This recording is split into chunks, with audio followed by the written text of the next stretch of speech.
Bonjour à tous et bienvenue dans notre nouveau webinaire. Si je ne me trompe pas, on doit être arrivé au 15e webinaire. Aujourd'hui, on va vous présenter 20, on avait annoncé 20, mais si on n'a pas réussi à se retenir sur les 20, on devrait même vous présenter 25 nouveautés qu'on a sélectionnées durant ces 3 derniers mois. Donc, je vous laisse arriver. Bienvenue à tous. Alors, je vous laisse arriver quelques minutes. Je vous réexplique ou je vous explique parce qu'il y a peut-être des personnes nouvelles à nos webinaires. Il y en a qui découvrent aujourd'hui, mais il y en a qui sont déjà habitués et qui sont des habitués, fidèles à nos différents webinaires. C'est super. Donc, je vous explique le principe, c'est qu'on va vous présenter 25 nouveautés. Au départ, je vais laisser parler Étienne, puis Étienne et Laurence vont alterner sur la présentation de jeux. En bas de votre écran, vous avez Q&R, donc questions-réponses, où vous pouvez inscrire vos questions sur les jeux ou toute question par rapport à Didacto, si on peut vous répondre instantanément. Soit en fonction de la question, j'interromps l'interlocuteur pour vous répondre directement sur la question, ou je garde la question pour la fin du webinaire, et puis à la fin, on vous répondra évidemment. Je pense qu'on va commencer rapidement parce qu'on a tellement de jeux. Est-ce que... Alors, est-ce qu'on a toute la France? Est-ce qu'on a le monde entier qui est venu voir notre sélection? J'attends vos petits coucous, vos petits messages. Alors, est-ce que j'arrive à trouver comme ça? Ben voilà, nous avons le bonjour de Rosoy habituel. Merci à Rosoy. J'ai vu qu'il y avait Tuir qui était arrivé. J'ai vu Rungis. Qu'est-ce que j'ai vu d'autre? Je vous laisse arriver. Là, on a Berlin aussi. Berlin, ben écoutez, très content de vous avoir parmi nous. Très content. Mais écoutez, je pense qu'on va pouvoir commencer rapidement pour pouvoir présenter tous les jeux. Je vais passer la parole à Étienne. Voilà, Étienne. À vous. Merci Sabine, merci, bonjour à tous, à toutes. Bonjour aux vieux de la vieille qui sont là à chaque fois, fidèlement, merci. Merci aussi aux nouveaux qui vont nous découvrir à cette occasion. Donc je fais juste une toute petite présentation de Didacto parce que je pense quand même que la plupart nous connaissent bien, voire très bien. Donc voilà, on a dépassé ce mois-ci les 2400 jeux sur notre site, 2400 références, avec récemment quelques livres, et il y en aura de plus en plus, des livres de pédagogie ou autour de l'univers ludique. Donc 2400 références, donc, et plus de 150 depuis le début de l'année. Donc tout ça pour vous dire que les quelques-uns, les 20-25 jeux qu'on va vous présenter cet après-midi ne sont qu'une petite échantillon de ce qu'on a rentré depuis le début de l'année. Il a fallu faire un choix, mais donc allez sur le site Didacto, allez voir les nouveautés, et vous verrez qu'il y a plein d'autres choses. Donc ce webinaire, c'est un peu la suite des webinaires précédents, puisqu'on en fait à peu près tous les 3 mois pour présenter soit simplement nos nouveautés, soit un univers aux ludothèques, médiathèques, bibliothèques, et bien sûr, pourquoi pas aux parents ou aux enseignants qui le souhaitent. Donc voilà, un webinaire comme ça, au minimum tous les 3 mois, tourné autour de l'univers des ludothèques, et qu'on alterne avec des sujets plus scolaires, soit plus santé. Donc on est content parce qu'on s'aperçoit que ces webinaires prennent un peu leur vitesse de croisière et commencent à bien être implantés dans le paysage et à plaire. Donc à nouveau, merci à vous. Dans la période un peu compliquée là qu'on traverse depuis longtemps et qui continue, on va avoir besoin de jeux, les familles, vont avoir besoin de jeux, soit pour travailler avec les enfants à la maison, soit pour jouer avec les enfants à la maison, tout simplement. Donc on compte sur vous pour mettre ces jeux à leur disposition. Et nous aussi, on est à votre disposition pour vos questions, vos projets ludiques, vos demandes spécifiques. générale ou particulière, voire tordue. Voilà, donc à votre service comme d'habitude, toute l'équipe Didacto, Sabine, Laurence, moi, nos commerciaux sur le terrain, Karine, pour ceux qui la connaissent, qui s'occupe des commandes, etc. etc. En attendant, on démarre avec quelques jeux pour Laurence, puisque comme le disait Sabine, on en a plein à vous présenter. Et sinon, rendez-vous très vite sur didacto.com. Vous posez vos questions, évidemment, par écrit au fur et à mesure du webinaire. Et puis, à la fin, il y aura aussi un petit temps de questions si on veut revenir sur quelques thématiques particulières. À tout de suite. À toi, Laurence. Ah non, je vais commencer. Bonjour à tous. Ouais, ravi donc de vous retrouver. On a sélectionné, on va vous présenter d'abord 18 jeux de société, du plus facile au plus compliqué. Et après, on vous présentera des jeux de logique, dont 2 qui sont sortis aujourd'hui. Donc là, on est à la pointe de la nouveauté. Donc Sabine, à toi. Oui, voilà, donc on va vous présenter mes premiers jeux mémo Maxi et ses peluches. C'est une nouveauté de chez ABBA.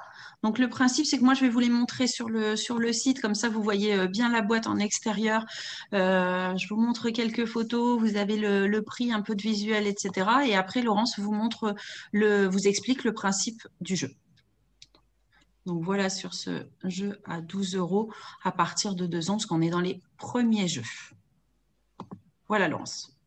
Alors, on a sélectionné ce jeu, bien que ce soit un mémo, parce qu'on a trouvé bien, vous voyez, il y a les cartes vertes et les cartes oranges. Et quand l'enfant débute dans les mémos, il sait déjà qu'il va falloir une carte verte et une carte orange. Donc ça, on a trouvé que c'était une petite chose sympathique pour les débutants. Ensuite, les cartes sont bien solides. Vous voyez, je ne peux pas la plier avec des jolies illustrations. Donc, on peut y jouer en mémo classique. On peut également se servir de cette petite chambre à coucher là. Et à ce moment-là, les enfants vont jouer au mémo, mais si ils retournent une grenouille, voilà, là j'ai une grenouille, eh bien la petite fille va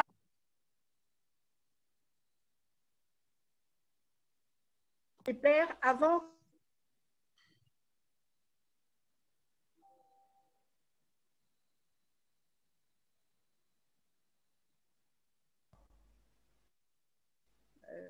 Je me demande, on a eu une interruption, non? On a eu une interruption, mais tu es revenu. D'accord. Alors, voilà. Et c'est assez facile parce qu'en fait, des grenouilles, il n'y en a que 2 dans le jeu. Donc, une fois que j'ai repéré qu'il y en avait une qui était là, je vais juste essayer de ne pas la retourner une autre fois. Voilà. Donc, c'est tout simple, mais on a trouvé ça bien mignon pour les petits. Sabine, à toi pour le prochain jeu. Alors, Pyramide d'animaux junior. Vous connaissez peut-être le Pyramide d'animaux qui est un grand classique de chez ABBA. Ils nous ont sorti dans les premiers jeux la Pyramide d'animaux junior. Voilà le jeu, la mise en place. Je vous montre. Donc là, on est sur une plus grosse boîte à 23,90 €. Toujours à partir de 2 ans, on est sur les premiers jeux. Vous n'hésitez pas à me dire si je vais trop rapidement sur la présentation sur le site. J'essaye de tout survoler, mais assez rapidement pour qu'on ait le temps de tout voir. Mais vous n'hésitez pas à me faire des remarques. À toi, Laurence. Alors, des pyramides d'animaux, il y en a eu plein chez ABBA. Et celle-ci, pour les petits, on l'a bien aimée. Parce que vous voyez, les animaux sont gros et ils sont bien stables. Voilà, on peut les empiler, donc les enfants peuvent jouer, voilà, déjà dans un premier temps, juste à faire des pyramides. Ensuite, il y a 2 règles du jeu. Voilà, donc j'ai placé là le tapis au milieu de la table. Je retourne un soleil. Ah, le singe.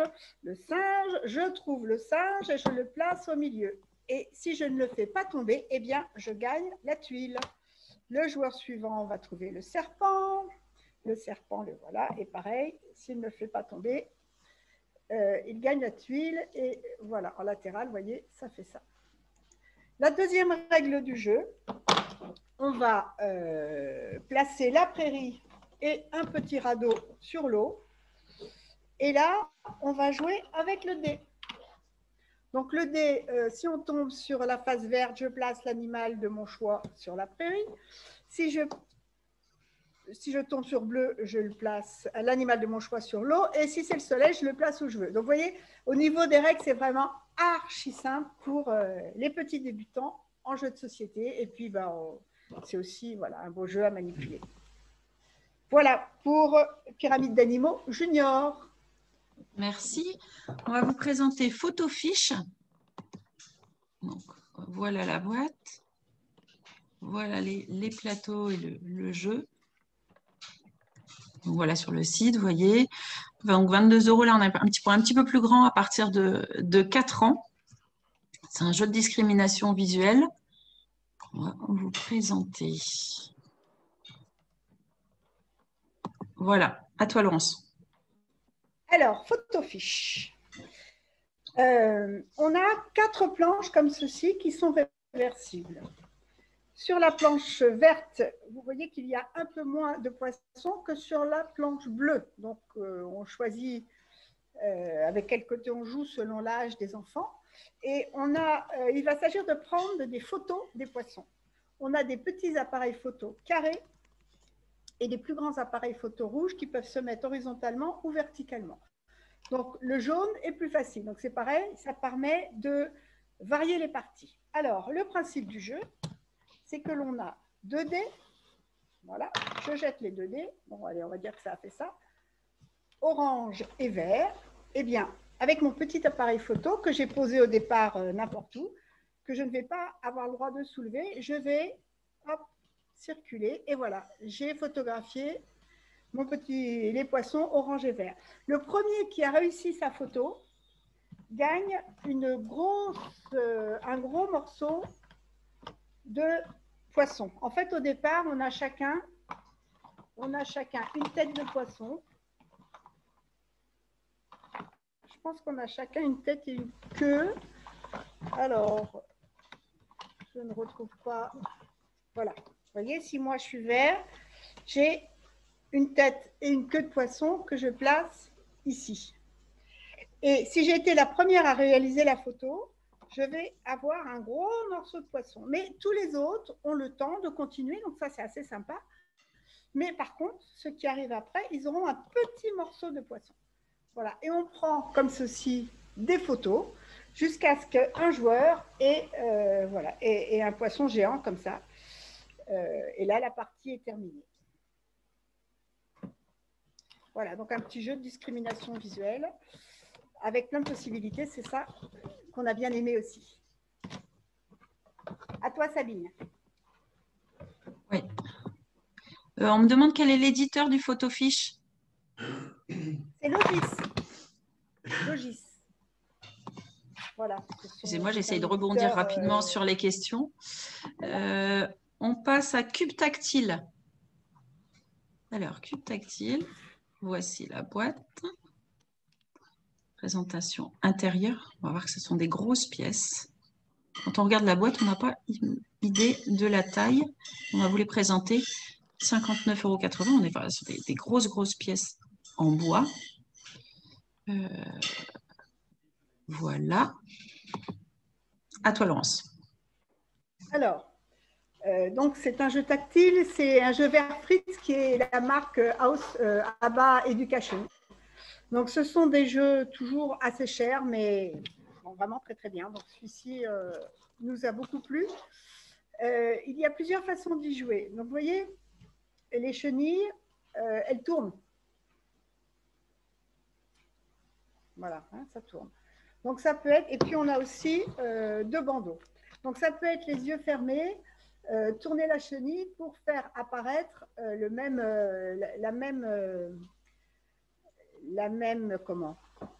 même tissu en surface. Voilà. Donc, sur cette chenille-là, vous voyez, on peut le faire. Sur cette chenille-là, il y a plus de textures différentes. Donc, on ne pourra jamais en avoir plus que 2 sur la même rangée. Donc, ça, c'est une manière de jouer tout seul. Ensuite, avec cette petite plaquette-là, eh bien, on peut jouer au memory. Hein, donc, voilà. On cache toutes les plaques, on les palpe sans les regarder. Quand je pense avoir trouvé les mêmes, je les retourne. Ensuite, troisième manière de jeu, un joueur va mettre voilà, quatre textures là, ou 2 et 2, ou 4 fois la même, enfin tout est possible. Et un autre joueur qui a les yeux bandés va toucher ce qu'on lui a mis là à réaliser et va le refaire avec ses dés là, voilà, sans regarder. Donc voilà, on a trouvé que le matériel était vraiment magnifique et puis que ça changeait des autres jeux tactiles, ce qui pouvait permettre de justifier le prix un peu élevé. À toi, Sabine. Merci. On va passer, on va changer, je crois, d'interlocuteur et on va passer sur d'autres jeux. On va passer sur Commissaire Souris de chez ABBA. Alors, Commissaire Souris, voici la boîte, classique jaune de chez ABBA. Le matériel, la boîte. Donc 18 € et on est à partir de 5 ans. Donc là, on est sur un jeu de mémoire, il me semble. À vous, Étienne. Merci. Donc, au fur et à mesure du webinaire, on va aller sur des jeux de plus en plus, pour les enfants de plus en plus âgés. Donc là, on arrive sur des enfants à partir de 6 ans, je crois, Commissaire Souris, mais franchement, on peut y jouer à 10 ans, voire entre adultes. Moi, j'ai joué avec les miens et c'était un vrai plaisir. Pour moi, c'est un vrai petit coup de cœur. Un jeu de mémoire et d'attention, en effet. Donc ça, c'est la boîte. Et à l'intérieur, on a reconstitué comme une sorte de petite maison ou prison, en fait, puisqu'il y a un tunnel au milieu qui sert aux méchants à s'échapper. Et là, on a mis donc une sorte de sonnette qui fait que lorsque on a un méchant qui tombe sur la sonnette, ça fait un bruit, attention. Voilà. Ça fait un petit bruit comme ça. Comment est-ce qu'on joue? Donc, il y a un plateau qui tourne, comme ça vous allez voir la case là qui va tourner. Hop, voilà, ok. Donc, chaque joueur a son tour. Il y a tout un tas de. Je crois qu'il y en a. 15. Il y a 15. Chacun a un petit carnet comme ça avec les 15 méchants. On a 15 méchants comme ça. Chacun à son tour, lorsque c'est son tour de jeu, met un des méchants sur le plateau qui tourne et puis lance le dé. Et en fonction de ce qu'on a sur le dé, vers la droite, vers la gauche ou alors comme il le souhaite, tourne donc hop, d'un cran vers la droite, vers la gauche ou comme il le souhaite. Le suivant fait la même chose, clac, il remet un méchant, relance le dé, dans l'autre sens, clac, voilà. Donc au fur et à mesure, ce plateau va tourner vers la droite, puis vers la gauche, puis vers la droite, puis vers la droite, puis vers la droite, en fonction du dé, etc. À chaque fois qu'il y a un plateau, une case vide qui apparaît, on remet un méchant. Et puis au bout d'un moment, quand même, on va arriver sur la case avec la sonnette. Il y a évidemment un trou. Tac, voilà, vous avez entendu ça vaguement sonner.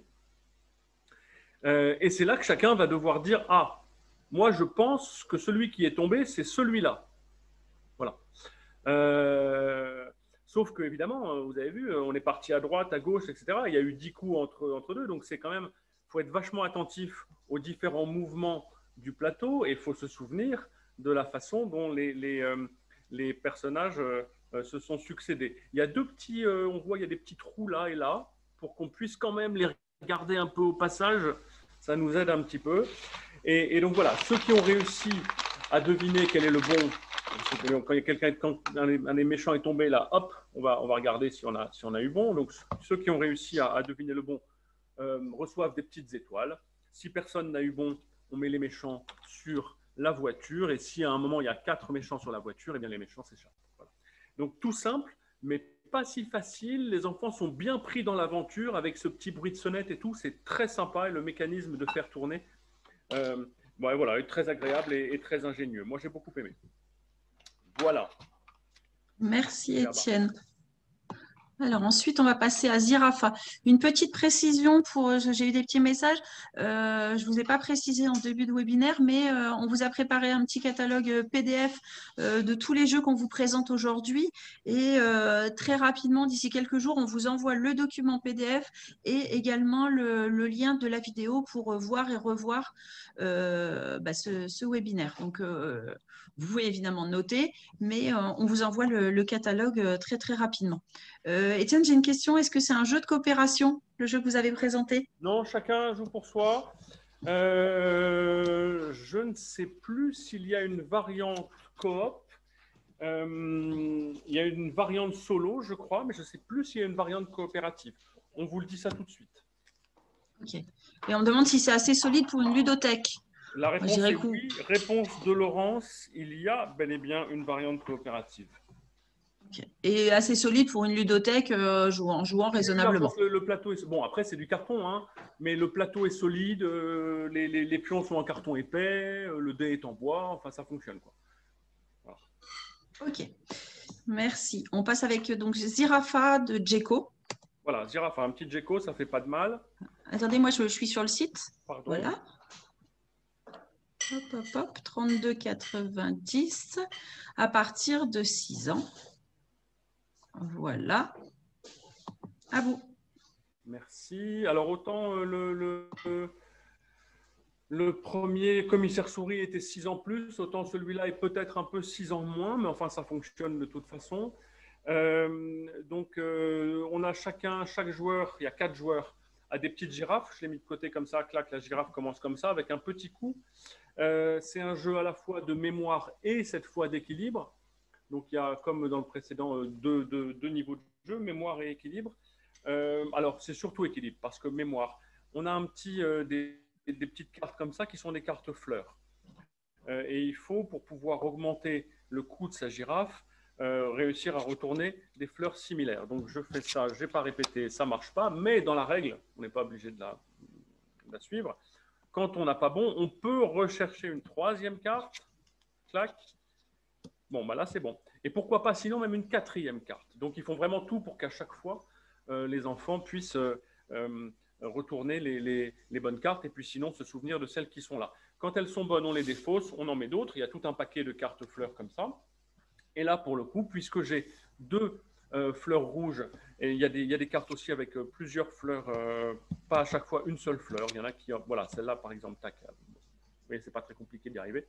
Celle-là, on présente 2 d'un coup. Eh bien, en fonction du nombre de fleurs que je réussis à retourner, je peux augmenter le coût de ma girafe avec un petit cylindre, un moyen cylindre ou un grand cylindre. Voilà, tac, comme ça, hop. Donc, je me remets sur la caméra latérale et vous voyez que je prends ma girafe et que je mets donc un moyen cylindre, voilà, qui sera rejoint la fois suivante si je y arrive encore par un grand cylindre, etc., etc. Et le premier qui arrive à mettre 6 cylindres sans que la girafe se casse la figure, eh bien, a gagné, mais au final, ça fait quand même une très grande girafe. Donc, c'est ça qui, évidemment, intéresse les enfants, avec la possibilité de voir celle des autres s'écrouler. Donc, entre petits memory, tout simple avec des belles fleurs, et puis construction, là aussi, c'est du carton, mais du carton vraiment costaud. Je veux dire, j'arrive pas, je presse fort, j'arrive pas à le déformer. Voilà pour Zirafa, un bon petit Djeko dans une grande boîte. Hein. C'est un assez grand jeu, classique et agréable. Merci. Voilà, on continue chez Djeko avec Guzzle, je ne sais pas bien comment on le prononce, Guzzle. Voilà la boîte et les pièces à l'intérieur. Donc là, on est sur un jeu de bataille de puzzle. On n'avait plus beaucoup de batailles de puzzle. Donc voilà, à nouveau. Voilà, à vous, Étienne. Merci. Donc, en effet, une bataille de puzzle, et comme vous disiez, on en est. Alors, c'est un peu encore un jeu à double détente, parce que c'est pas juste fais le puzzle le plus vite possible et plus vite que le copain, puisqu'il y a aussi dedans un jeu de spatialisation et de logique. une sorte de défi logique. Chacun a une pieuvre. Il y en a une jaune et il y en a une rouge, et chacun a 41 pièces différentes. La difficulté, il y a des niveaux de difficulté qu'on peut choisir et qui dépendent du nombre de pièces avec 4 entrées, 4 avec voilà, des croisements comme ça, nombre de pièces comme ça qu'on choisit. Pour ce qui me concerne, j'en ai mis que 4, ce qui correspond au niveau 2. Il doit y avoir 6 niveaux différents, mais pour moi, c'est largement suffisant. Donc l'idée, c'est de faire le plus vite possible une pieuvre avec les 8 tentacules tous terminés. Donc les 4, en l'occurrence, pièces qui se croisement de tentacules. Et voilà, c'est pas évident parce qu'on arrive vite à des cul-de-sac, à des chemins qui mènent nulle part, etc. Donc à la fois, il y a le plaisir du puzzle en bois, hein, et à la fois, c'est un jeu de logique et un défi presque, voilà, si je dis mathématique, enfin en tout cas spatial et voilà, combinatoire assez sympa. Et là, on est sur, je ne sais plus quel âge, mais on doit bien être aussi à 6 ans. Voilà. Oui. À partir de 6 ans et chez Djeco. Des puzzles un peu original. Et on me demande s'il est solide, ce puzzle. Ouais, montrez un peu les pièces, peut-être en… Je pense que je ne sais plus la matière, c'est quoi? Ouais. C'est du bois. C'est du bois, ouais. C'est pas du carton. Hein. Oui, oui. Voilà, c'est du bois, c'est costaud. Là, vous pouvez aller, ils peuvent le bouffer, il n'y a pas de problème. Peut-être pas exagéré. Non, c'est pas recommandé. Ensuite, on va vous présenter Ronchonchon, qui est un jeu de mémoire coopératif sur le thème des émotions. Grand thème d'actualité. Enfin, d'actualité. En ce moment, qu'on voit beaucoup dans les jeux. Voilà, le matériel, avec toutes les émotions présentées. Donc 25 € à partir de 6 ans. Voilà, à toi Laurence. Alors, c'est un jeu très original. L'éditeur, c'est Zazimut. Donc, Zazimut, ce n'est pas un éditeur de jeux. Je crois que c'est une association qui a été créée sous l'impulsion de la chanteuse Zaz, d'où le nom Zazimut, pour faire des opérations vers l'enfance, vers le développement durable, etc. Et ils ont sorti ce jeu. Alors, Ronchonchon, on est dans une colocation. Vous voyez là, hein, il y a la chambre, le salon, la salle à manger, la salle de bain, etc. Et il y a quelqu'un qui est Ronchonchon. Donc ça ne va pas beaucoup. Donc là, et vous avez tout un ensemble de scénarios à dérouler. Donc vous voyez, il y en a vraiment beaucoup. Donc là, je me suis simple, on va faire le premier, enfin le début du premier. Voilà. Et pour le début du premier, la colocataire Ronchonchon, c'est ce personnage-là. Et ce personnage-là, donc on a chacun un personnage. Donc voilà, il démarre dans le salon, les petits personnages. Donc il y en a, on peut jouer à 6 ou à moins. Donc là, voilà, je mets 4 personnages, chacun a sa carte. Et là, aujourd'hui, notre colocataire Ronchonchon, c'est Linotte. Et Linotte, elle est professeure de sieste. Voilà. On a Gave, qui est coudeuse de bananes. On a Couru, testeur de chewing-gum. Tracas, siffleur de gyrophare. Timbré, sculpteur de nuages. Et Pagaille, dresseuse de mouches. Voilà, c'est assez rigolo. On a des petits jetons que l'on disperse dans les pièces. Voilà, donc, je ne vais pas tous les mettre, mais imaginez qu'il y en ait 3 par pièce. Voilà, et on a ici le spleen. Voilà.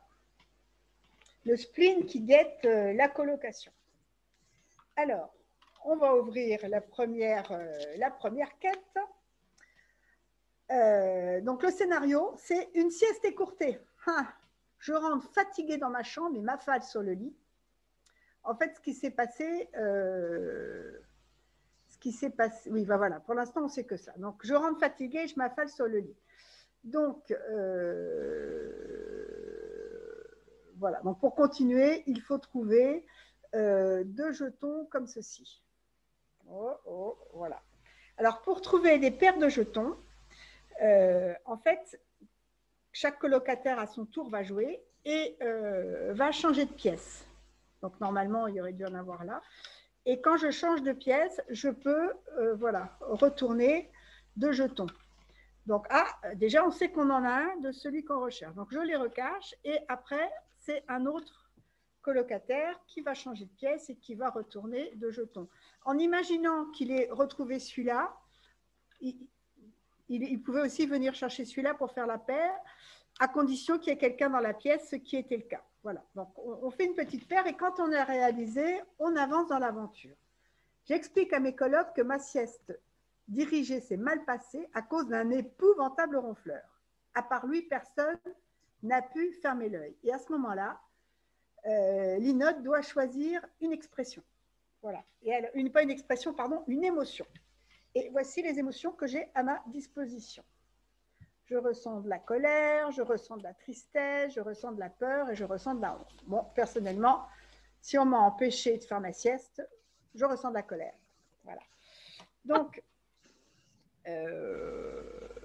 voilà. Et donc, elle choisit donc secrètement une émotion et elle choisit le besoin qui pourrait faire qu'elle aille mieux. Et les cartes besoins, les voici.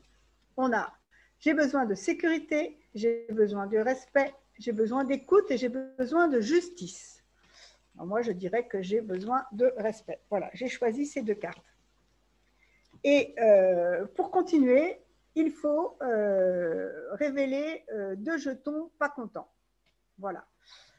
Donc, les petits personnages vont se balader. Quand on a réussi, Linotte va dire « J'aurais aimé discuter avec le ronfleur, mais il dormait. » Et à ce moment-là, les autres joueurs doivent retrouver l'émotion que Linotte a mis de côté.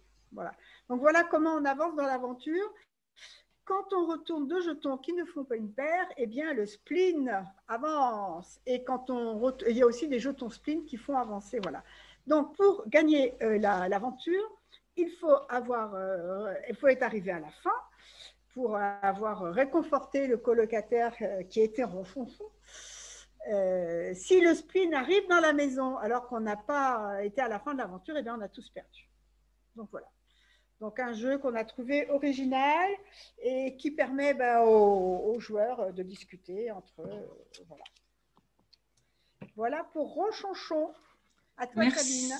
Merci. On m'a posé une question sur pas sur Zirafa, sur Guzzle juste avant. Et en fait, j'ai cliqué un petit peu vite, donc j'ai pas pu réécrire et répondre par écrit. Mais on me demandait si on faisait la même pieuvre. Et non, on fait chacun la sienne et on essaye d'être au plus vite, répondre à la demande en fonction des contraintes exigées au début de la partie. Donc chacun fait la sienne. C'est ça. Il y a aussi un mode qui demande à ce qu'on reproduise des modèles. D'accord. Il y a des modèles de pieuvres qui sont fournis et un autre mode de jeu consiste à les reproduire. Voilà. Ok. C'était me demander si on devait faire la même, mais il y a à la fois bataille pour essayer de faire plus rapidement la sienne et pas forcément identique. Voilà. Il y a les 2 modes. Ok. On va passer à Top Dogs. Donc là, on est sur les petits jeux de cartes de Djeko avec plein de chiens, comme le nom l'indique. Voilà. Et là, si on a un jeu de bataille de noms en associant les syllabes. Donc voilà, sur les petits formats de A10-90. Voilà. À toi, Laurence. Alors, voici les cartes de ce jeu. Vous voyez, il y en a pas mal. Attends, excuse-moi. Attends, avant qu'on commence Top Dogs, on me demandait comment on se déplace. Je pense que c'est sur le jeu précédent. Comment on se déplaçait. D'une pièce à l'autre. On passe par les portes, en fait, comme dans une vraie maison. On va où on veut du moment qu'on passe par une porte. Et on s'arrête dans la pièce d'à côté. Ok, voilà, merci, excuse-moi. On reprend sur Top Dogs. Donc, voilà un petit coup d'œil sur les cartes. Donc, vous voyez, on a les noms des chiens. Ce sont toujours des noms en 2 syllabes. Et il y a toujours une étoile. Ça veut dire qu'il faut considérer la première syllabe. Et 2, ça veut dire qu'il faut considérer la 2e syllabe. Donc, ça se joue, c'est un peu comme une bataille, ça se joue à 2 ou à 3. Donc, voilà, imaginons qu'on est 2. Les 2 en même temps retournent une carte et il faut être le premier à trouver le prénom de la bataille. Et là, c'est l'empan ou pan-lan, parce que vous voyez, la deuxième et la deuxième. Voilà. Donc, le premier qui a trouvé le nom remporte le pli et on recommence. Et ici, c'est nos queues ou que nos. Voilà, etc., etc. Si on avait eu ça, ça aurait fait nos pans. Donc voilà, c'est rigolo, ça fait un petit peu de lecture, ça fait découper les syllabes. On a trouvé ça sympathique. À toi, Sabine. Merci. Donc, moi, je passe à ABC Miam. ABC Miam, on est encore dans la même série de jeux de Djeko. Voilà, avec plein d'animaux. Voilà, je crois qu'on va nourrir des monstres avec des lettres. Donc, à partir, ouais, je sais pas, tu as mis 7 ans, 8 ans.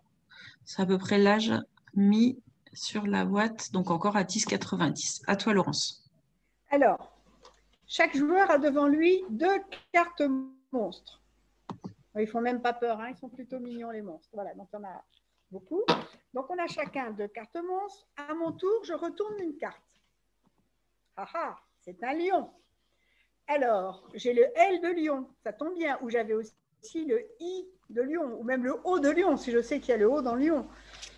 Eh bien, voilà, mon monstre va manger ce lion-là, et il a déjà 4 points. Quand ça sera à nouveau mon tour, je retourne une carte. Ah ah, un requin. À ma foi, j'ai le I de requin. Hop, ce monstre-là peut manger le requin. De temps en temps, on tombe sur une carte indigestion. Voilà, donc là, si je tombe sur cette carte-là, là, il ne se passe rien parce que vous voyez, la valeur de l'indigestion, c'est 1. Mais imaginons que je sois tombée sur une indigestion de valeur 4, elle me ment, elle me prend toutes mes cartes de valeur 4. Voilà. Alors, au fur et à mesure, je vais avoir des animaux qui vont venir, qui ont été dégustés par les monstres. Et quand j'atteins la somme de 15, eh bien là, mon monstre est rassasié, hop, et je le retourne. Et le premier qui a rassasié ces monstres a gagné. Donc voilà, pour ABC Miam, donc voilà, recherche de lettres, un petit peu de calcul, et puis le jeu est sympa. À toi, Sabine. Oui, alors on va continuer avec Cartino, encore chez Djeko. Donc là, on est sur une plus grosse boîte à partir de 7 ans. Sur un thème plus classique, mais qui ressemble à un jeu que vous avez sorti il y a quelques années. Pour moi, ça me fait vraiment penser à un jeu. À partir de 7 ans, 18,90 sur un plateau en bois et des pièces en bois. À toi, Laurence. Voilà, donc là, c'est un jeu de stratégie, on change de style. On a 4 petites baguettes que je ne vais pas utiliser là, parce que comme vous voyez le jeu dessus, ça ne va pas marcher, dans lequel, normalement, on met ces cartes défis. Voilà. Alors, chaque joueur à son tour, alors là, j'ai mis des petits pions au hasard, hein, sans regarder. Chaque joueur à son tour va commencer par regarder si un de ces dessins ne serait pas représenté sur le plateau. Donc, ici, en l'occurrence, je n'en ai pas. Donc, je vais essayer de regarder si quelque chose se rapproche. Vous voyez, là, par exemple, il y a le rose, le jaune. Eh bien, je vais rajouter un vert. Voilà. Donc, au fur et à mesure de la partie, les pions vont, comme ceci, s'ajouter. Des fois, quand c'est mon tour de jouer, j'aurai de la chance, j'aurai un quartino qui est prêt tout de suite. Quand je fais un quartino, imaginons que là, voilà, j'ai un quartino, eh bien, je vais prendre tous les pions concernés, je les enlève, et je vais pouvoir en remettre un autre pour peut-être faire à nouveau un quartino. Il y a 2 choses aussi que l'on vérifie quand c'est son tour de jeu. S'il y a sur le plateau, à n'importe quel endroit, 4 couleurs identiques, voilà, vous voyez, là, il y a 4 roses, même s'il est dessous, je le signale, et à ce moment-là, je pourrais jouer 2 jetons, ce qui est un avantage indéniable. Et également, Si je repère qu'il y a à un endroit une colonne de 4 jetons, eh bien c'est pareil, je le signale, colonne, et à ce moment-là, je peux jouer 2 jetons. Donc voilà, un petit jeu de repérage comme ça dans l'espace et qui bouge tout le temps puisque le plateau évolue tout le temps. Voilà pour Quartino. À toi, Okay. Sabine. Si on... Attends, j'ai une question. J'allais te poser une question sur ABC Miam, mais en fait, si on place un jeton nous-mêmes, on peut donc rejouer. Attends, j'ai pas compris la question. En fait, non. Quand on joue, on regarde d'abord si on a une des figures qui est faite Ouais. et on pose un jeton. Voilà. Oui. Et à ce moment-là, peut-être si on a fait un Quartino, on enlève les pions, on met sa petite carte de côté parce qu'elle est faite et on remet un jeton. Mais si, quand j'ai mis un jeton, ça ne me fait pas encore un Quartino, c'est fini, le tour est fini. Oui. Oui. Je vais revenir sur le... qui a fait ces 4 Quartino a gagné. Ok. Je vais revenir sur ABC Miam. J'ai 2 questions. Est-ce que on considère ça comme un jeu de rapidité? Non, non, parce que chacun joue à son tour. Ok. Est-ce que chaque joueur a 2 monstres? Oui. Ok. Mais effectivement, on pourrait essayer de le jouer avec un monstre chacun et un jeu de rapidité. Il y a de grandes chances que ça marcherait. Mais ce n'est pas la règle telle qu'elle a été écrite par l'auteur. Ok. Merci. On va passer à Mot Malin. J'essaye de répondre à vos questions en même temps au fur et à mesure des jeux, parce que c'est quand même plus simple quand on vient d'avoir l'explication et qu'on puisse vous répondre immédiatement. Mot Malin de Blue Orange. Voilà le principe, enfin la boîte. On est dans un jeu à 13 € de Blue Orange à partir de 7 ans. Voilà. À toi, Laurence, pour l'explication. Alors, je suis en train de terminer la mise en place. Vous voyez, on a des tuiles en carton 1, 2, 3, 4, 5. Donc, on peut jouer avec 3, 4 ou 5 selon le temps qu'on veut consacrer au jeu. Et là, A, B, C, D, E. Donc là, j'ai mis 4 par 4. Et on a plein de cartes avec 4 mots de chaque côté. Et voilà, on laisse pour chaque partie apparaître un mot. Donc, voilà, c'est un jeu de devinette un petit peu et d'association d'idées. Voilà, voilà, voilà.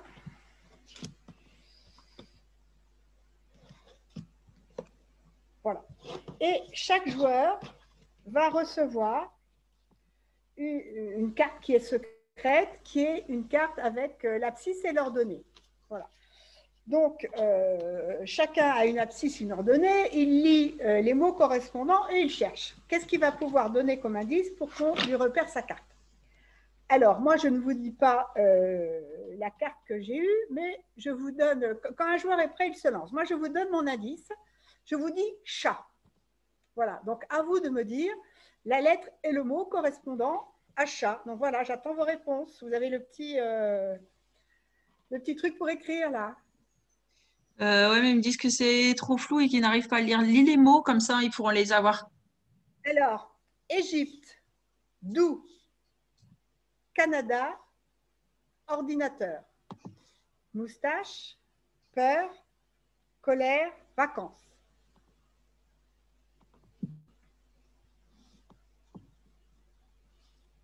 Donc les autres joueurs ont le droit de discuter B1. entre eux. B1, doux moustache. Oui. Voilà les réponses. Voilà, doux moustache, tout à fait, B1. Donc à ce moment-là, je mets la carte B1 ici. Si les joueurs ont donné une autre réponse, eh bien, on élimine la carte qui n'a pas été trouvée. Et quand toutes les cartes abscisses ordonnées ont été dépensées, à ce moment-là, on voit le nombre de cartes qu'il y a au milieu et on a un score collectif. Voilà, vous voyez, en fonction du nombre de cartes trouvées, on est raté, moyen, enfin on est, non, le jeu, la partie, pardon, est ratée, moyenne, bonne ou excellente. Voilà. Donc il faut à la fois trouver l'association d'idées et puis pour les autres, il faut la décrypter. Donc c'est pas évident du tout. Donc c'est un jeu Blue Orange qui est donné à partir de 7 ans. Je n'ai pas essayé avec des enfants, mais bon, c'est un jeu pour les adultes, voilà, c'est un jeu pour adultes, hein, de toute façon. Après, à voir jusqu'à quel âge on peut descendre avec les enfants. Et peut-être que pour les enfants, on peut trier les cartes, mais les mots ne sont pas difficiles, c'est l'association qui est difficile. Ouais. On me demande si les mots se Voilà compliquent au fur et à mesure. Mais non, il y en a plein. Non, non, ils ne se compliquent pas. Non, non, ils ne se compliquent pas. C'est des mots, vous voyez, chapeau, dessert, dragon, jaune, valise, moche, château, fraise. C'est des mots. Oui, Sont des même mots simples. difficulté. Et on me demande si c'est assez grand pour des personnes âgées. Parce qu'en fait, la caméra du dessus, elle n'est pas hyper bien nette. Là on n'arrive pas bien à voir les mots. Et on me demande si c'est assez grand pour des personnes âgées. Oui, oui, oui, oui. Avec Moi, faible j'ai joué vision. avec mes parents et mon papa qui ne voient pas très bien et ils voyaient les mots. Parce que vous voyez, dans ma main, c'est écrit gros. Et ouais, il va falloir revoir parce que la netteté, on ne l'a pas là. Voilà. On me dit que c'est peut-être plus un jeu d'adulte pour au niveau de la difficulté. Ouais. Ouais. Oui, ouais. Mais il est indiqué par 7 ans, donc j'imagine que Blue Orange a fait des tests. Oui. Alors, on passe à Animix Park. Voilà la boîte, voilà les cartes. Donc 13 € à partir de 8 ans et on est encore chez Blue Orange. À toi, Laurence. Alors, ça c'est un jeu, c'est pareil, il est marqué pour 8 ans. 8 ans, ça serait des enfants qui ont l'habitude de jouer, hein, parce que c'est pareil. J'ai beaucoup aimé. Il est subtil. Donc, il y a plein de familles d'animaux dans le jeu. Et on sort un certain nombre de familles en fonction du nombre de joueurs. Et vous voyez, chaque animal a une manière de rapporter des points. Donc voilà, par exemple, les manchots rapporteront des points. Ce sont ceux qui sont groupés qui rapporteront des points. Les éléphants, ce sont ceux qui sont en ligne qui vont rapporter des points. Les lions, on partira de 11 pour compter les points et on enlèvera ceux qui sont sur le… On peut marquer des points, on enlèvera ceux qui sont sur le plateau. Les inséparables, il faut qu'ils séparent. On marque les points par deux cartes collées. Les pélicans, il faut qu'ils soient collés aussi, mais en diagonale. Donc voilà. Et le principe du jeu, donc on va sélectionner un certain nombre de familles. On va voilà, mettre comme ça les cartes sur la table. Alors là, bon, elles ne sont pas triées, hein, voilà, c'est juste pour vous montrer un petit peu la mise en place. Et on va donner 6 cartes à chaque joueur. Et en plus, les cartes, on les met à découvert. Voilà. Alors, quand c'est mon tour de jeu, soit je prends une carte de ma main. Bon, c'est idiot ce que je vous fais là, parce que les cartes, évidemment, elles ne sont jamais mises comme ça n'a aucun sens. Donc, quand c'est mon tour de jeu, soit je prends une carte de ma main et je la réserve face cachée devant moi. Bon, je pourrais toujours la regarder, mais celle-là, je la garde pour la fin. Soit je prends une carte que je vais mettre aussi face cachée devant moi et je vais les remplacer par une carte de ma main. Ce qui fait qu'au fur et à mesure, voilà, ça va bouger. Et alors là, imaginons que je rajoute voilà, une perruche. Je vais mettre dessus une petite montagne. Ça veut dire que cette carte-là ne bouge plus jusqu'à la fin de la partie. À la fin de la partie, toutes les cartes que l'on a devant soi face cachée, on va les retourner. Et si j'ai la majorité de singes, je vais compter voilà, les points des singes qui sont sur le plateau. Ben là, j'aurai beaucoup de points. Et c'est moi, comme j'ai la majorité, qui veut remporter ces points. Donc, ce qui veut dire, la subtilité du jeu, en fait, c'est que à la fois, je dois garder suffisamment de cartes d'un animal pour avoir la majorité à la fin, et à la fois, il faut qu'il y en ait quand même pas mal sur le plateau pour que je marque des points. Voilà. Et puis des fois, c'est un autre qui l'emporte, etc. Mais voilà, j'ai trouvé ça fin comme jeu, vraiment fin. J'espère avoir été claire. Ce n'est pas facile à expliquer comme ça. Ok, merci. Est-ce qu'il y a des questions, Sabine? Est-ce que la majorité est dans la main ou sur le plateau? Non, alors la majorité, elle est dans les cartes que j'ai mis au fur et à mesure de la partie, que j'ai mis devant moi face cachée. Voilà.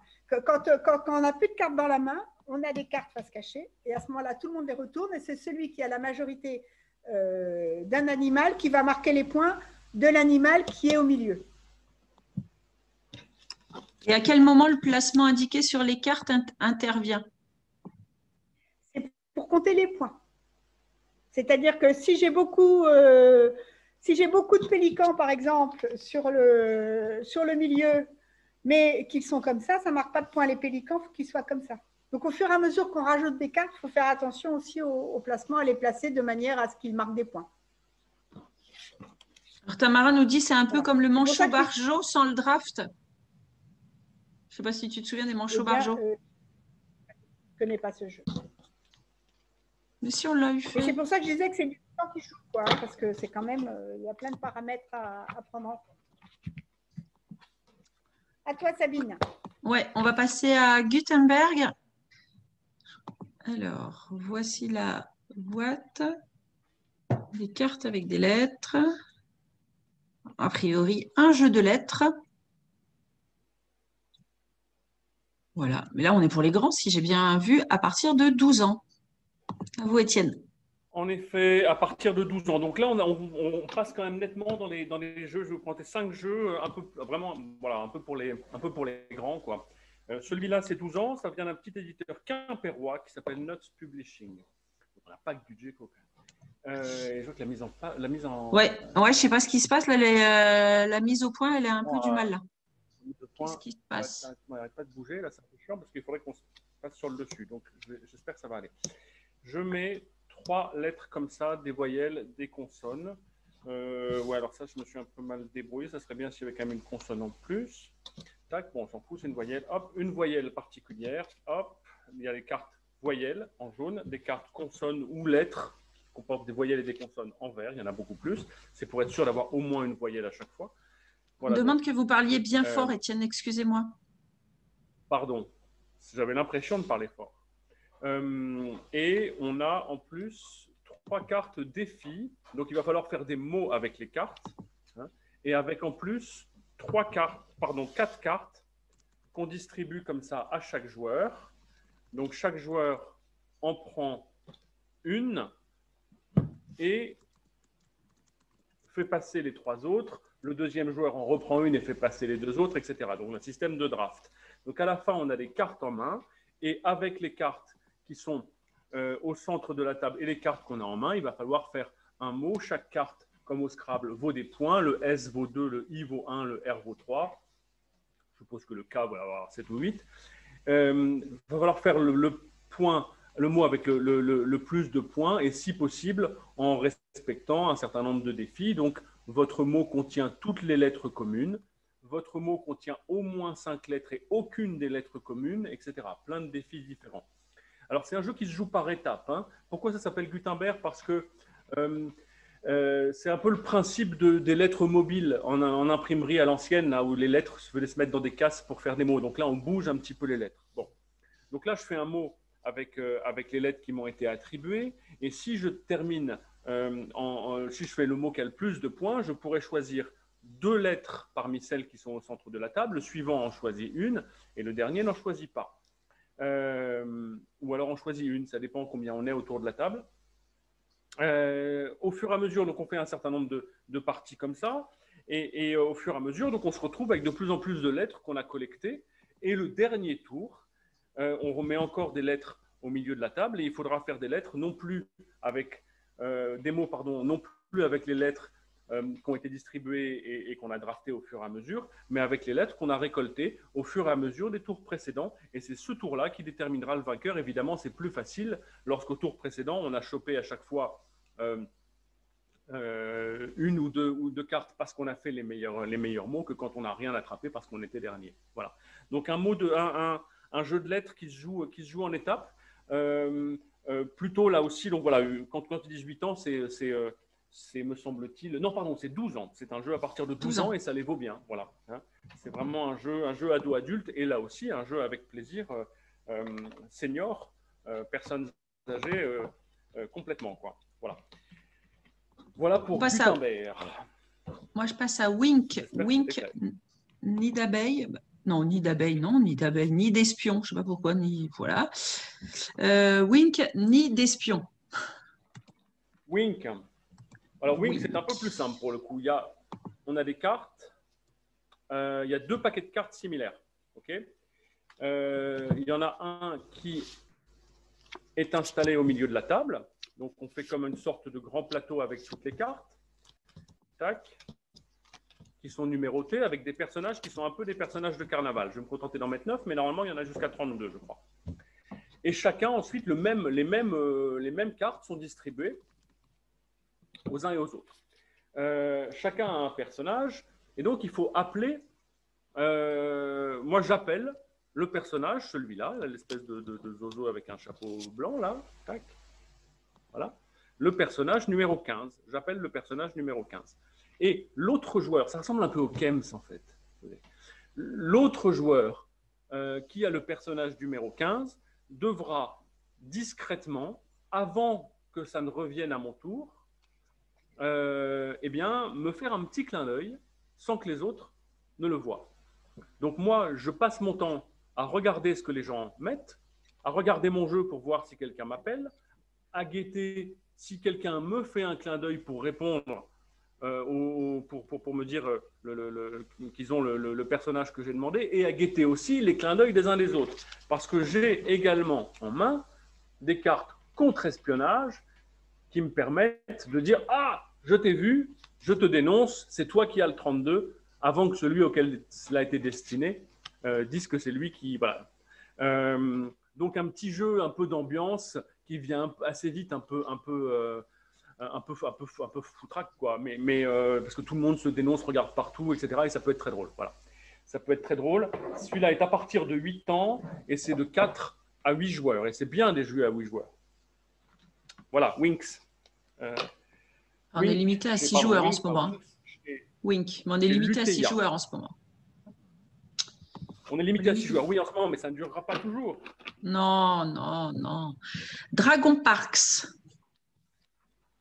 Alors, on est aussi dans un jeu. Ah, le flou, formidable. Hop, là, voilà, tac.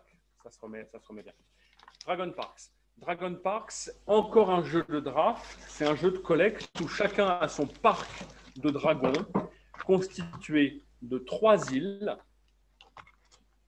Hop, le parc de dragons. Les îles, donc chacun a ça devant lui, hein, comme ça, tac. Des îles avec dessus des cases blanches, des moutons et des œufs. Un petit sachet plein de visiteurs à collecter. Le but, c'est de collecter le maximum de visiteurs dans son parc de dragons. Ça se joue en 3 saisons avec un très grand nombre de cartes comme ça, en plexiglas, on pourrait dire, transparente, donc hyper solide, avec dessus des dragons imprimés. Donc là aussi, on en distribue, je crois que c'est 4, voire 5 à chaque joueur, tac, qui en sélectionne une, qui donne les autres à son voisin, etc. À la fin, on se retrouve avec 4 cartes dragons qu'on a au fur et à mesure placées sur son île, comme ça, de la façon la plus stratégique possible. Et évidemment, la façon dont on place les dragons génère un système de points. Il faut au premier tour avoir le plus de dragons bleus. Celui qui a le plus de dragons jaunes chope un dragon légendaire qui lui permet d'avoir d'autres points derrière. Quand on met un dragon sur un œuf, ça veut dire qu'un dragon a éclos et donc on a des visiteurs supplémentaires qui viennent. Il faut qu'à la fin de chaque tour, on ait suffisamment de moutons pour nourrir tous les dragons, sinon on a des visiteurs en moins, etc., etc. Donc un petit jeu de placement, sachant qu'au fur et à mesure des 3 saisons, on ne remplace pas les cartes transparentes qu'on a posées sur ces îles, mais elles viennent au fur et à mesure s'additionner pour faire des îles de plus en plus complexes et touffues. Voilà. Donc en fait, assez simple à comprendre au final. Hein. Les règles sont faciles, il est bien fait, le matériel est de qualité. Nous, on a beaucoup aimé et c'est fait par Ankama. Je passe à Photoshoot. Voilà. Indeed. 18 €. On est à partir de 8 ans, de 2 à 6 joueurs, tout va bien. À vous.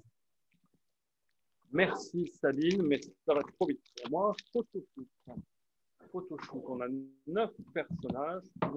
Tac, tac, tac, tac, tac, tac, tac, tac. Voilà. 9 personnages et il va falloir. Alors, ça se joue par équipe. Avec un sablier. Et il y a une équipe qui joue et une équipe qui contrôle ce que fait l'autre équipe.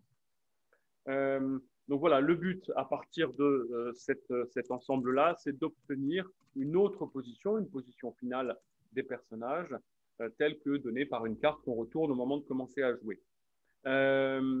Donc voilà, moi, ma carte objectif. Et chacun à son tour dans l'équipe, sans se parler, sans se concerter, on va devoir faire des mouvements pour pouvoir obtenir la carte qui va bien.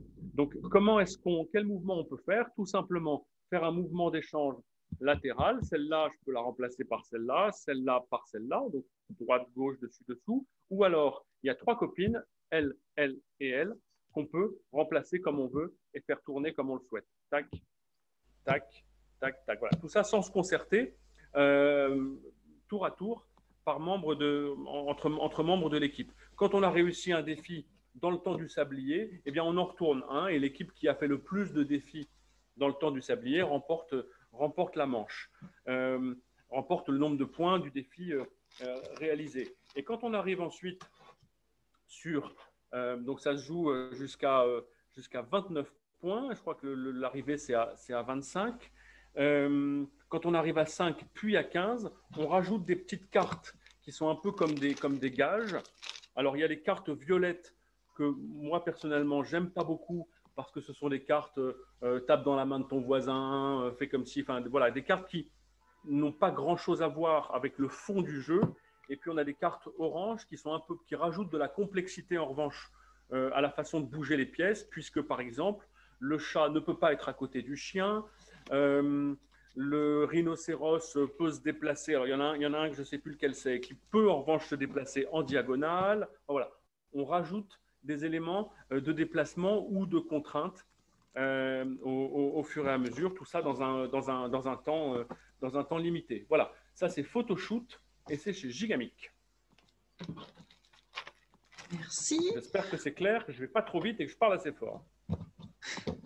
Vous savez que je vais vous le dire si ça ne va pas. Ricochet. Oui, comme d'habitude. Ricochet. Donc là, c'est la deuxième édition. Enfin, deuxième édition. Pas la deuxième édition. Un deuxième tome, on va plutôt dire. Voilà. Deuxième opus, c'est mieux. Donc, Ricochet, c'est un petit jeu de mots. C'est à partir de 14 ans. On a une trentaine de planches comme celle-ci.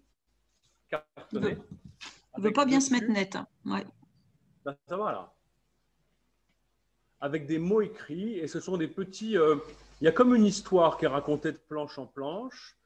Et alors, donc, il y a 2 mots de départ. Donc, on est au restaurant. Voici vos assiettes, messieurs. Ah, et vos boissons. Et là, quelle est la suite? Eh bien, on part du mot neige et du mot gare. Et on va, sur cette planche-là, rebondir de mot à mot pour finir par trouver les 3 mots qui restent et qui font un rébut pour répondre à ce début d'histoire. Donc, typiquement, de neige, je vais partir sur… Là, je vois qu'il y a ski et gare, chef de gare. Voilà. Sachant que les mots, à chaque fois, doivent forcément être sur une ligne horizontale ou verticale. Et ensuite, je rebondis. Ski m'emmène à station et chef m'emmène à personnel, comme le chef du personnel. Parce qu'à chaque fois, il y a des petits jeux de mots un peu plus ou moins, enfin, toujours un peu rigolos. On est chez Flip Flap Édition, donc c'est toujours un peu le délire. Station nous emmène à radio, station de radio. Et personnel emmène à pronom personnel, etc. Comme ça, on rebondit de mot à mot et à chaque fois, on met des petits galets jusqu'à temps qu'il n'y ait plus qu'encore une fois que 3 mots sur le plateau de jeu. Là, en l'occurrence, pour l'avoir fait hier, les mots qui restent à la fin, c'est, je me rapproche, mère, cigare et son, et ça fait merci garçon. Voici vos assiettes, messieurs. Ah, et vos boissons. Merci garçon. Voilà.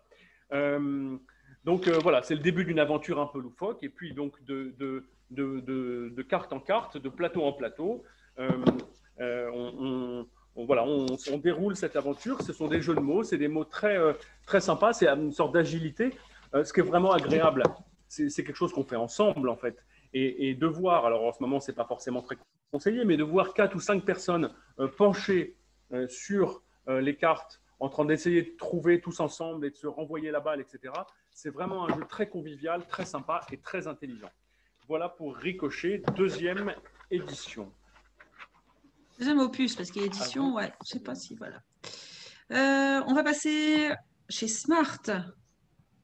Chez Smart, on a, alors, il existait le IQ Puzzler Pro, et maintenant, nous avons le IQ Puzzler Pro XXL. Donc là, voilà. Et pour un jeu géant, à prix tout à fait raisonnable. À toi, Laurence. Voilà, donc je ne vais pas vous expliquer comment ça marche, hein, vous le connaissez. On a voulu les montrer parce qu'on sait que dans les ludothèques, vous êtes friande de jeux de grande taille. Donc voilà, par rapport au petit qui est grand comme ça. Donc vous voyez, voilà, par rapport à mes mains, la taille. Le livret de défis est plus grand aussi. Et il y a plus de défis. Si vous avez déjà le petit dans votre ludothèque, il y a plus de défis encore dans la grande version. Voilà, donc ils en ont sorti 2 comme ça, le IQ Puzzler Pro et à toi Sabine. Il fait combien de centimètres le plateau? Ça, je l'ai marqué sur le descriptif sur le site. 45. Alors, on va aller voir. Hop. Hop, hop, hop. Support de jeu réversible 26 par 42 cm. Et les perles, elles font 4 cm de diamètre. Et le cardet, il fait 12,5 par 18,5. Vous voyez, on a toutes les réponses.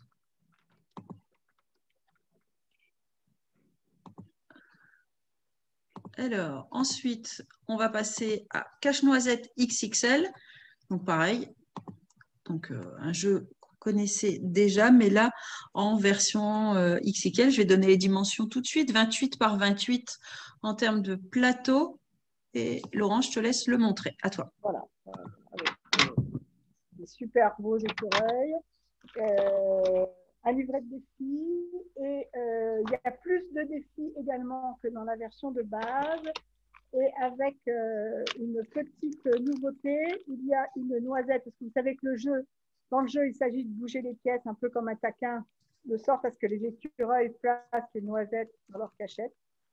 Mais là, on a une noisette noire, et celle-ci, il faut que l'écureuil la garde entre les pattes. Voilà, donc il y a une série de défis supplémentaires, peut-être encore un peu plus difficiles.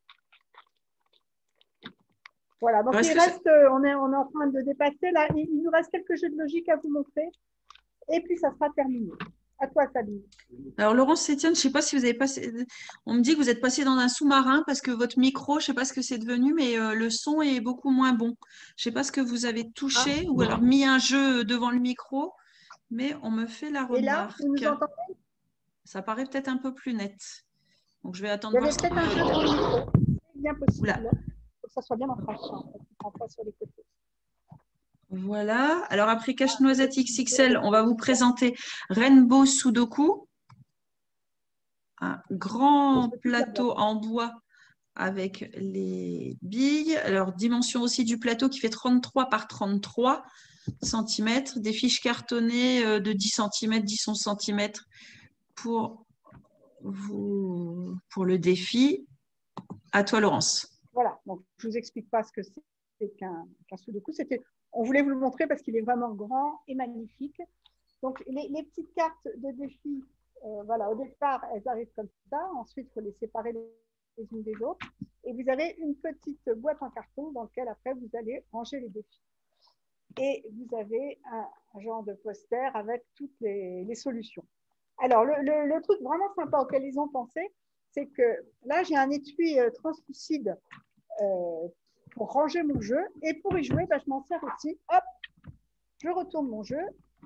Et plutôt que d'avoir les pièces qui s'éparpillent partout, vous voyez, hop, elles sont bien rangées là. Et je peux prendre ma grille et puis commencer à jouer au sudoku. Voilà. À toi, Sabine. Merci. Attention au micro quand tu bouges les jeux, parce que sinon ça claque dans nos oreilles. Oui, pardon. Alors, le festin des chenilles. Encore un jeu Smart qui vient d'arriver. Voilà. C'est ceux-ci qui sont en vente dès aujourd'hui, si je ne me trompe pas. Donc là, dans les versions des séries, des jeux à 15 €. Voilà. À partir de 5 ans. À toi, Laurence, pour l'explication. Voilà. Donc ça, c'est une sortie du jour. Donc, on a une pomme qui est découpée en tranches, vous voyez? Voilà. Et sur un côté, il y a là des petits chiffres que vous ne voyez pas, mais vous me faites confiance. Et ici, on a des lettres. Donc, le défi va me dire, eh bien, moi, je prends les défis du début. 1, 2, C, A, 1, 2, C, 4, E. Donc, je vais faire 1, 2, C, 4 et E. Voilà. Donc là, ma pomme, elle est comme sur le modèle. Et après, j'ai des petites indications. Je sais que la chenille verte, comme c'est le niveau 1, elle est déjà balisée. Hop, voilà, elle est là. Je sais que la tête de la chenille jaune sera là. Hop là. Et la tête de la chenille bleue doit être là. Hop, et voilà. J'ai fait avec brio le défi numéro 1. Ensuite, quand on monte dans les défis, bien sûr, comme toujours dans les jeux Smart, vous voyez, là, on n'a plus que les têtes des chenilles et puis après, on n'a plus les couleurs. Donc, voilà. Et les chenilles, elles sont articulées? Oui, les chenilles sont articulées. Ah, pardon, je n'avais pas vu ça. Il y a un jeu un peu comme ça chez Smart il y a longtemps, avec des pièces noires et blanches. Voilà, donc c'est un petit peu ce principe-là qu'ils ont repris. Et avec la pomme qu'on tourne, qui est super originale. Ouais, très bien. Voilà. À toi. Pirate en vue. Alors, chez Smart, on adore les pirates. Donc voilà. À partir de 7 ans, 4 modes de jeu. Et là, on est dans la gamme vous voyez, des plus grands, des 18 cm par 18 cm comme taille de plateau et donc à 23 €. À toi, Laurence, pour l'explication. Alors, comme toujours dans les jeux Smart, c'est trop beau, quoi. Vous voyez, vous avez des bateaux. Alors, ça, ce sont les bateaux de pirates. Peut-être je peux mettre la caméra latérale. Voilà, vous voyez les bateaux de pirates et les bateaux de la Royale. Voilà. Et donc, toujours le même principe. On a un petit défi qui nous indique où mettre les rochers. Et puis, au départ, on sait où mettre. Voilà, là, je mettrai un bateau de pirate et là, je mettrai un bateau de la Royale.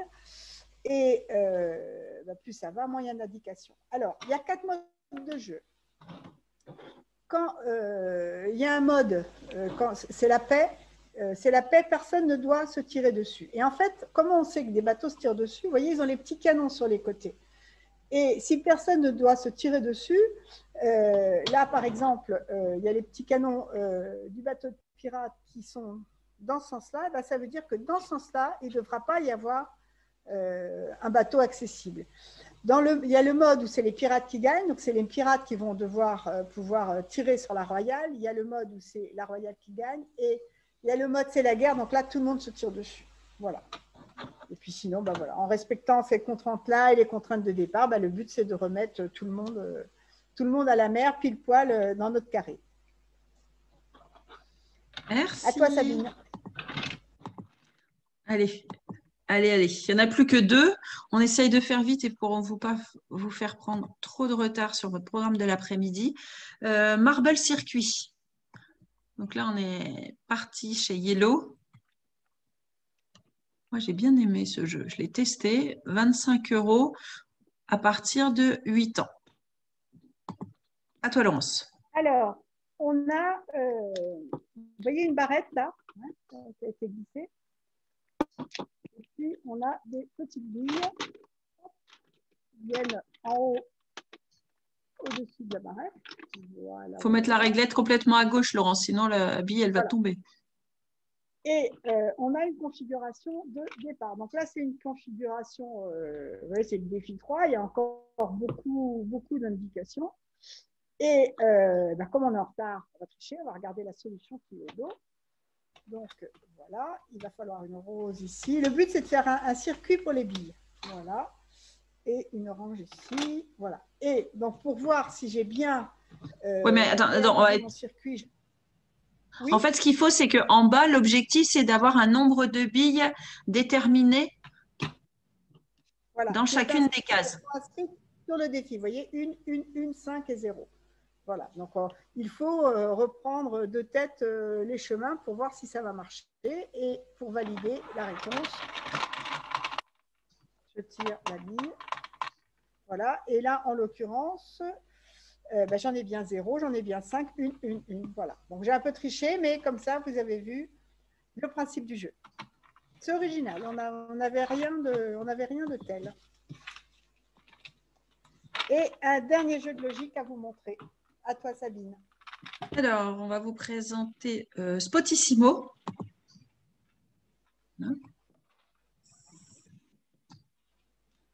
Qui est à partir de 7 ans, mais que moi, j'ai trouvé vraiment pas évident. Même les premiers défis, donc à 17,80, à partir de 7 ans.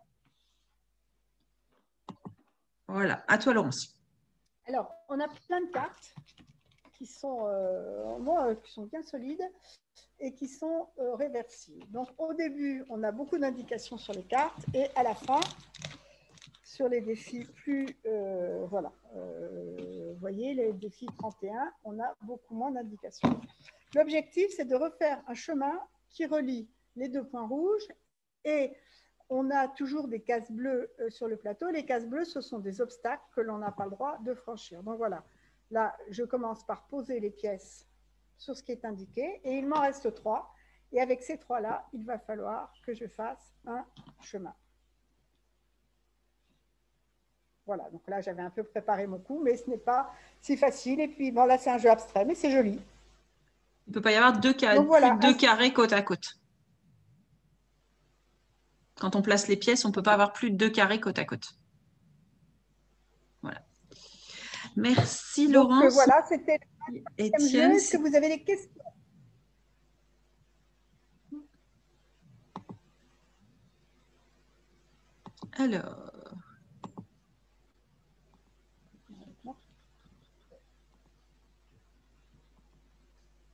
Alors, je reviens face à vous.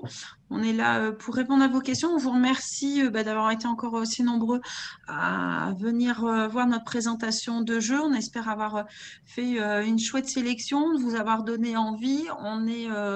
On reste présent pour répondre à vos questions, vos demandes, vos devis, que ça soit en ligne, que ça soit par téléphone, que ça soit par mail. Les commerciaux, même s'ils ne peuvent pas forcément se rendre dans les ludothèques, parce que parfois, là, vous allez peut-être fermer pour certains, mais en visio, ils peuvent également répondre à vos demandes et à vos questions. Non, j'ai des remerciements, des explications, mais je n'ai pas de questions pour le moment. Je continue à voir tout ça. Donc, on est bien présent. N'hésitez pas si vous avez d'autres idées de thématiques ou des besoins particuliers. Donc, le prochain webinaire sera un webinaire sur les jeux de langage. D'ici 4 semaines. Ouais, voilà. Mais effectivement, si vous avez des thématiques. Je pense qu'on a répondu. Oui, je pense qu'on a répondu aux questions au fur et à mesure. Donc, c'était principalement sur les jeux. On a des remerciements sur tout le monde. Merci à vous d'être présents. N'hésitez pas. Bon, écoutez, je pense qu'on va fermer la séance du jour. Merci d'avoir été à tous pour découvrir ces jeux. Et puis, si vous avez des questions encore sur les jeux qui vous reviennent après, un petit mail, un petit coup de fil, voilà, on est là pour répondre à vos questions. Merci à tous, bye bye. Merci à tous. Bonne fin de journée et bon courage à tous. Au revoir.